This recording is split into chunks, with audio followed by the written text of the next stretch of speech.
They said being good was enough, that all you had to do was smile, be kind, help everyone, and the world would repay you with love. But Machiavelli, centuries before social media, warned, the world doesn't reward the good, it rewards the lucid.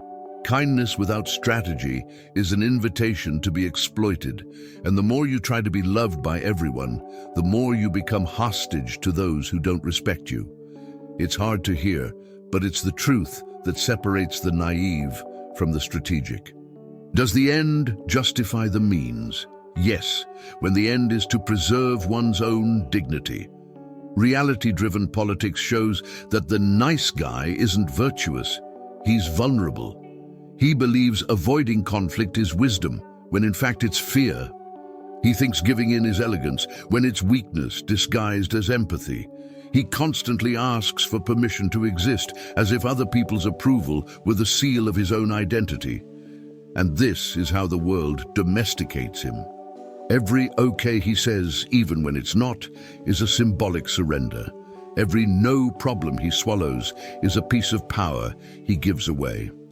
Machiavelli didn't preach coldness, he preached conscience. He understood that human beings are guided by interests, not ideals, and that those who don't recognize this end up being manipulated by those who do. In the modern world, the good guy is the one who lives by appearances. He praises to be accepted, remains silent to avoid rejection, adapts so much that he loses his shape. But respect isn't born of docility. It's born of clarity, from the courage to say no, from the attitude of someone who understands that being loved is fleeting, but being respected is eternal. Power, according to Machiavelli, is not about controlling others. It's about controlling one's own reaction to them. It's a game of perception, poise, and self-control. And while the good guy tries to be liked, the strategist learns to be remembered. Because in the end, what defines a man's destiny is not how much he pleases, but how much he can bear to be misunderstood without losing his bearings. True power is silent. It doesn't ask, doesn't explain, doesn't beg.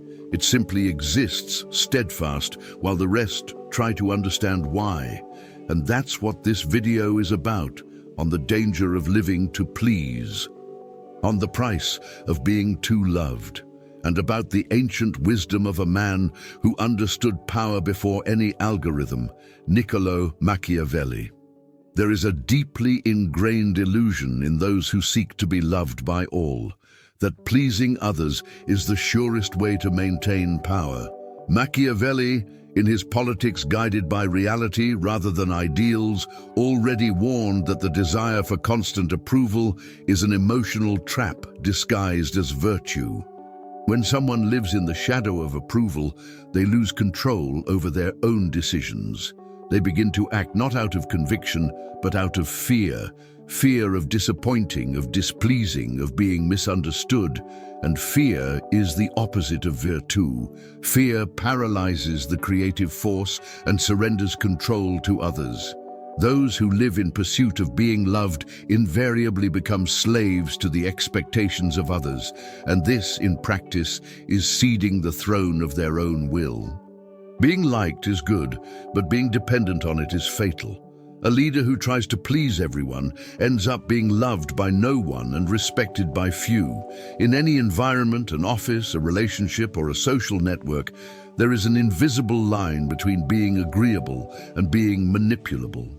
The individual who understands this line and learns to stay within it is the one who masters the art of calculated force, knowing when to retreat and when to impose limits. It's the same difference between politics guided by ideals and politics guided by reality. Machiavelli taught that the end justifies the means, not as an apology for cruelty, but as a reminder that real decisions require clarity about the stakes. The end is to maintain inner power. The means sometimes is to disappoint those who expected docility. There's something almost seductive about the idea of being the good guy, the universal conciliator, the one everyone praises. But excessive praise is like poisoned honey. Sweet on the surface, corrosive at its core.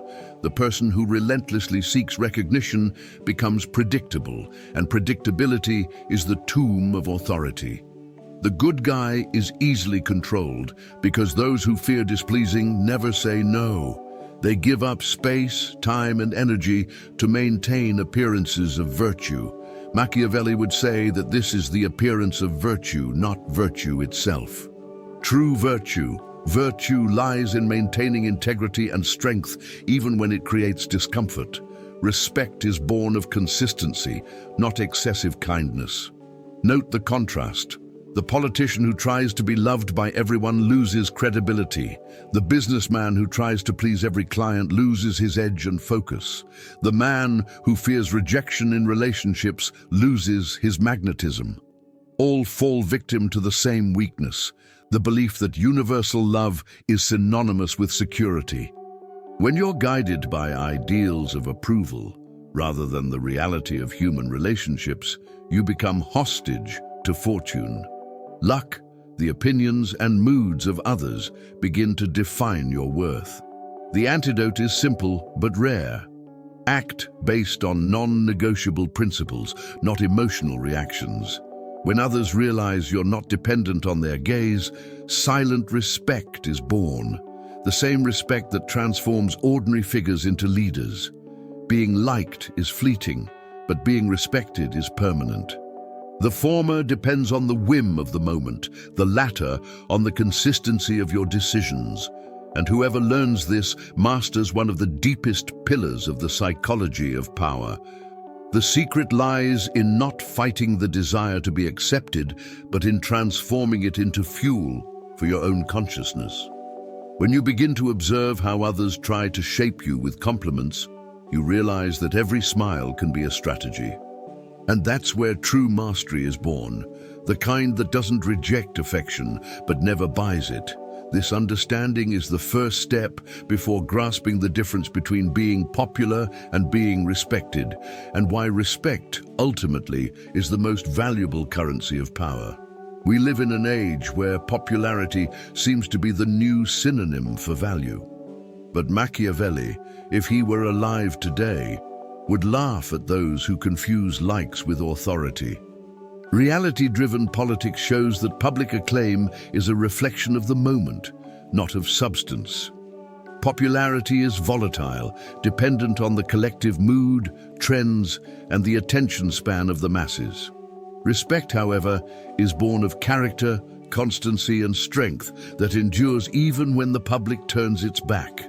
To be popular is to be liked when everyone is looking. To be respected is to be remembered when no one is looking. And power, as Machiavelli always asserted, belongs to those who understand true human nature, not to those who try to please it. The difference is simple but profound. Popularity is a reaction, respect a construct. The first depends on external approval, the second on internal coherence. It's easy to be applauded when you say what everyone wants to hear. It's difficult to maintain a position when it displeases the majority, but represents what is right. Machiavelli would say that a wise ruler chooses to be feared before being loved, not because they love fear, but because they understand that popular love changes with the wind. Popularity needs to be nurtured. Respect maintains itself. And when respect is consolidated, even silence speaks for itself. Consider practical examples. The boss who strives to be everyone's friend is popular until the first day he or she has to impose an unpopular decision. The leader who has always maintained a firm stance, even when criticized, is the one people turn to in times of crisis. This also applies to the digital world. The influencer who thrives on pleasing the algorithm disappears when the algorithm changes. The creator who speaks the truth, guided by truth and not by trends, builds authority. Popularity is rented land. Respect is property. One depends on fortune, luck, timing, context. The other on virtù, discipline, vision, and integrity. There's also a psychological component. People respect those who set limits, even if they don't admit it. Respect stems from moral predictability, from the certainty that you won't buckle at the first sign of pressure. Those seeking popularity need to constantly shed their skin. Those seeking respect maintain the same structure, only adapting when necessary. This is the calculated use of force in its most subtle form. It's not about intimidation, but about conveying stability. The respected figure carries an invisible field of authority, and this awakens an ancestral reaction in others, that of voluntary submission. This is reality-guided politics in its purest form, leadership without flattery. In the end, popularity may open doors, but respect is what keeps them open. The popular live under the tyranny of acceptance, the respected under the freedom of authenticity. One must ask to be heard. The other simply needs to show up. This is why Machiavelli asserted that true power lies not in the appearance of virtue, but in virtue lived with steadfastness. When you earn respect, you don't need to explain your decisions. Your posture speaks first. And it is precisely this posture, this constancy, that will be the foundation of the next step. Understanding why setting limits and consequences is what transforms respect into real power. All power needs boundaries. Machiavelli knew this when he wrote that the wise prince must avoid being hated, but never fear being feared. It's a phrase that sounds harsh at first glance, but it carries the essence of reality-driven politics. If you want to be respected, you need to make it clear where others end and you begin. Being nice without limits is like lending your throne and expecting your scepter back. Respect is born when there is order, and order is born from well-drawn boundaries. People test how far they can go, and when they realize you never react, they classify you as free land. The secret is not to be aggressive, but predictable. Those who overstep their bounds must face real consequences, not empty rhetoric. In any sphere of life, business, relationships, or friendships, those who don't set boundaries are condemning their authority to erosion. The leader who ignores toxic behavior to maintain a light atmosphere loses the respect of those who truly matter. The partner who accepts disrespect in the name of harmony becomes hostage to the fear of loss, and the professional who works without charging for what they deliver teaches others that their time is cheap. Politics guided by ideals would dictate patience and understanding. Politics guided by reality says, too much patience invites abuse. Machiavelli would call this the calculated use of force, the ability to act firmly when the occasion demands it. Limits aren't walls, they're filters. They separate what strengthens from what weakens. A simple example, a businessman who sets response times, negotiation criteria, and delivery standards is teaching the market how he wants to be treated. And curiously, the more he imposes limits, the more valuable he becomes. This happens because scarcity breeds respect. Likewise, a person who says no with conviction generates more interest than one who accepts everything. It's the paradox of authority. The less available you are, the more your presence weighs. Machiavelli would understand this as a reflection of virtue, knowing when to act, when to retreat, and when to let silence do the work. There's a powerful psychological detail here.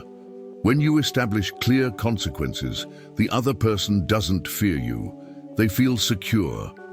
Knowing that every action has a predictable response creates a solid form of trust, which is the foundation of respect. It's the same principle used in loyal armies.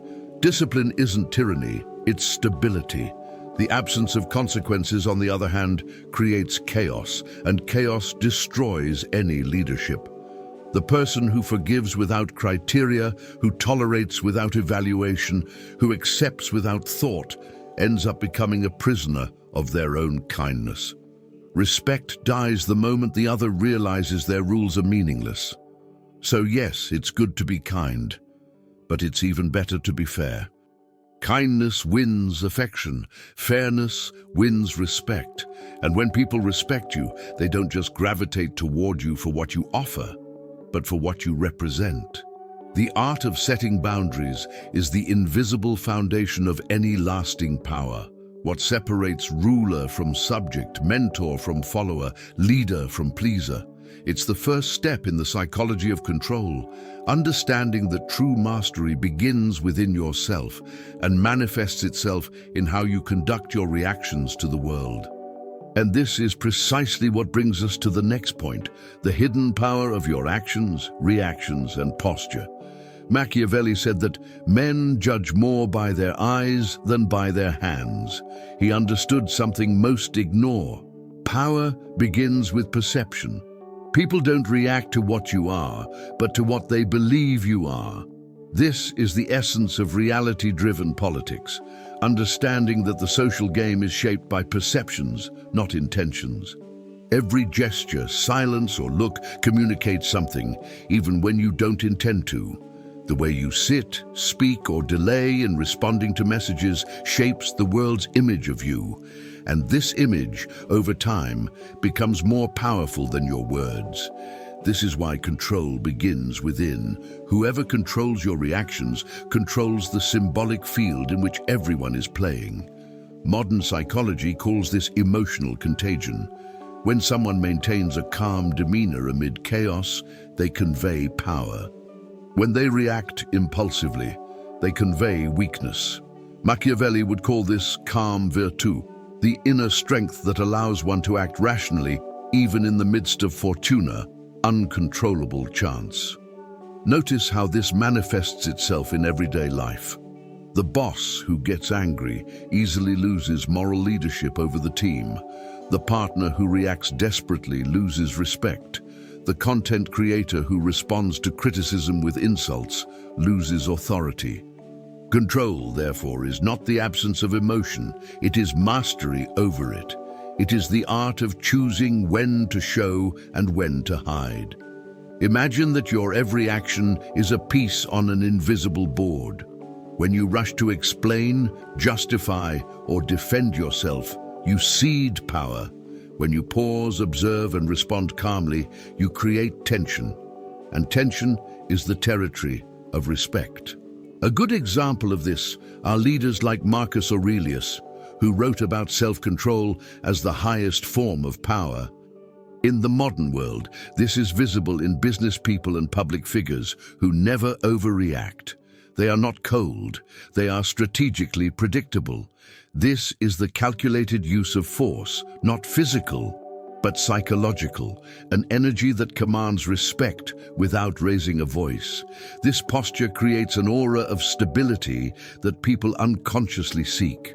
Human beings, by nature, gravitate toward what appears firm. Those who demonstrate constancy and purpose are seen as a safe haven amidst chaos.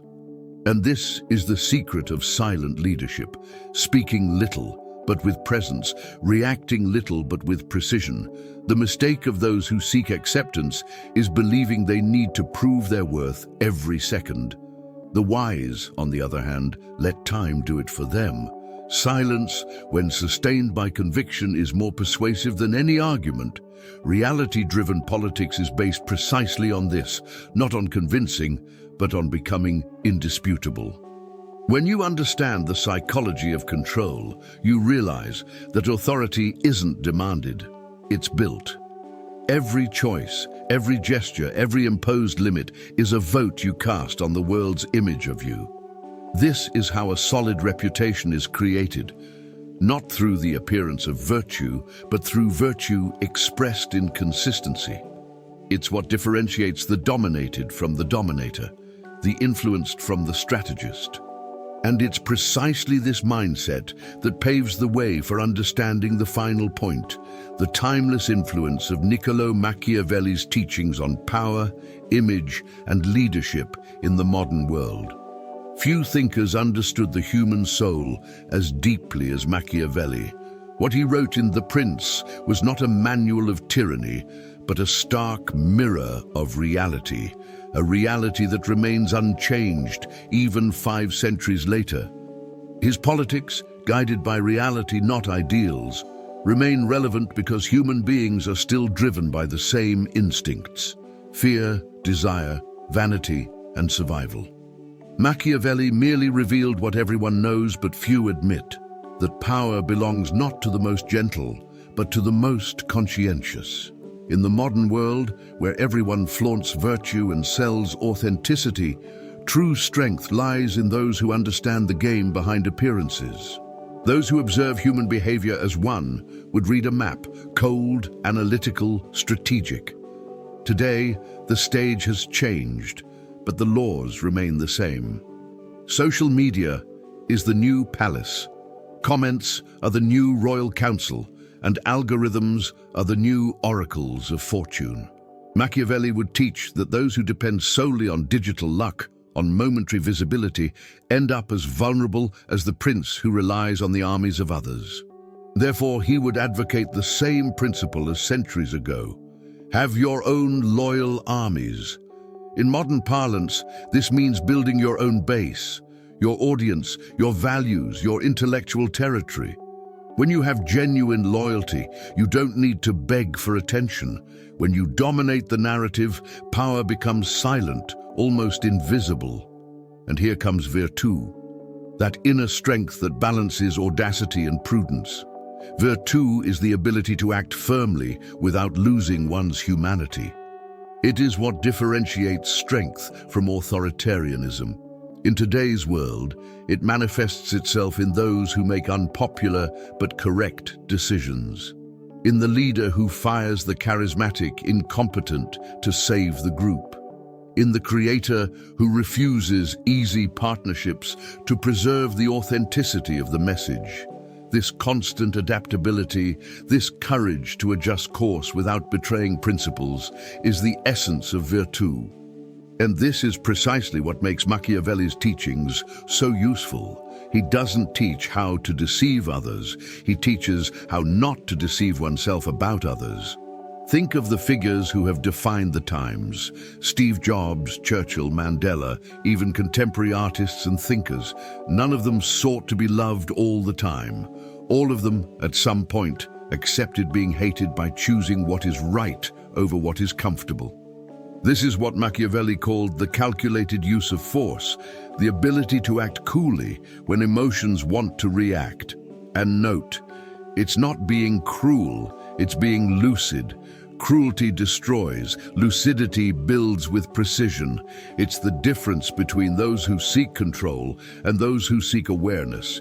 And the more you understand true human nature, the less you are surprised by it, and the more power you have over yourself. The modern world rewards those who master perception, presence, and timing. Machiavelli would say that leadership today is no longer in thrones but in minds. Those who understand this learn to use the invisible, behavior, silence, the right moment to act. In the end, being feared or loved is not about fear or affection, it's about influence. Respect is born when others feel you are not dependent on them. And it is this psychic independence, this inner mastery over external illusions, that makes an individual truly powerful. Because power, as Machiavelli knew, was never about controlling others. It was always about controlling yourself in front of them. Now that you understand the game, the question changes. Do you want to remain liked, or do you want to finally be respected? Because while the nice guy lives trying to prove his worth, the strategist learns to silently emanate value. One is guided by approval, the other by conscience. One fears being misunderstood, the other embraces the discomfort of being authentic. The difference between them is simple. The former lives to please, the latter lives to lead. Being good isn't the problem. The problem is being too good in a world that uses it as a weapon. Reality-driven politics shows that every time you shy away from confrontation, someone braver takes your place. Every limit you don't impose becomes an invitation to be exploited. And every time you say yes for fear of appearing rude, you reinforce your role as a servant in the theater of life. Machiavelli would call this a misperception, confusing virtue with submission. And this is where awakening begins. When you realize that power lies not in dominating, but in ceasing to be dominated. Ask yourself, how many times have you given in just to avoid being frowned upon? How many times have you disguised anger as kindness? How many times have you pretended not to understand disrespect just to preserve the peace? And what did you gain from it? The respect you sought, or the emptiness of someone who has vanished? Most people live believing that being loved is the pinnacle of life, but those who truly ascend understand that being respected is the first step to freedom. And freedom, as Machiavelli himself would say, is the hardest thing to win and the easiest to lose. From here on, the choice is yours. Keep trying to be everyone's hero or start being the author of your own story. The nice guy lives hoping for recognition. The strategist creates meaning. One is remembered for how much they compromised, the other for how much they stood their ground. The world doesn't need more nice people. It needs conscious people, leaders who know how to balance compassion with power, empathy with firmness, kindness with boundaries. This is the true rebirth of human character. So, if something in you has awakened, don't ignore it. Review your limits, observe your reactions, relearn how to say no without guilt. And if this content made you think differently, subscribe to the channel and turn on notifications. Because the journey Machiavelli began centuries ago still continues within all of us who decide to stop pleasing and start leading.